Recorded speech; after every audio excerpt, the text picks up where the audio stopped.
आणि आता बातमीपत्राला सुरुवात करूयात। दिल्लीमध्ये शक्तिशाली स्फोटामध्ये काही जणांचा मृत्यू झालाय आणि काही जण जखमी झालेले आहेत। तर लाल किल्ला मेट्रो स्टेशनच्या गेट नंबर 1 वर कारमध्ये स्फोट झाला। या स्फोटात अनेक वाहनांचं प्रचंड नुकसान झालंय। पाहूयात। मेट्रो स्टेशनच्या गेट नंबर 1 वर झालेल्या स्फोटानंतर तिथं भीषण आग लागली। स्फोटामुळे अनेक वाहनांचं नुकसान झालं, तर कारचे फक्त सांगाडेच उरले होते। त्यावरून या स्फोटाची तीव्रता आणि भीषणता लक्षात येते। या स्फोटानंतर इथला परिसर जखमींच्या किंकाळ्यांनी हादरून गेला।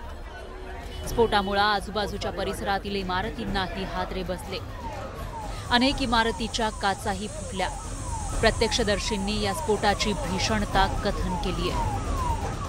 7 बजे की हादसा है ये 7 बजे, और मैं कश्मीरी गेट से आ रहा था, तो हल्की हल्की जाम चल रहा था, पर भीड़ भी बहुत थी।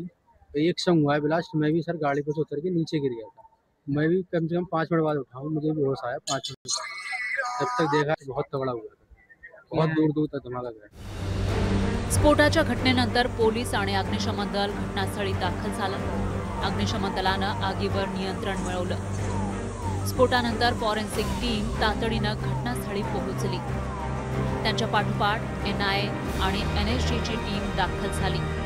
केंद्रीय तपास यंत्रणांनी स्फोटाचा वेगवेगळ्या अँगल्सनं तपास सुरू केला। जखमींना जवळच्या रुग्णालयात दाखल करण्यात आलं। स्फोट झालेला परिसर पोलिसांकडून सील करण्यात आला।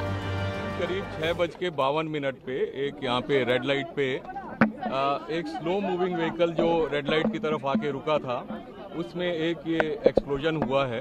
उस वक्त गाड़ी के अंदर जो पैसेंजर्स उसके अंदर ही थे, और इस एक्सप्लोजन से जो है आसपास की गाड़ियों में भी क्षति हुई। पाक केलेल्या कारमध्ये हा स्फोट झाला, त्यामुळे हा स्फोट कट रचून घडवण्यात आल्याचं स्पष्ट होतंय। कोणत्या मार्गाने कार मेट्रो स्टेशनवर आणण्यात आली,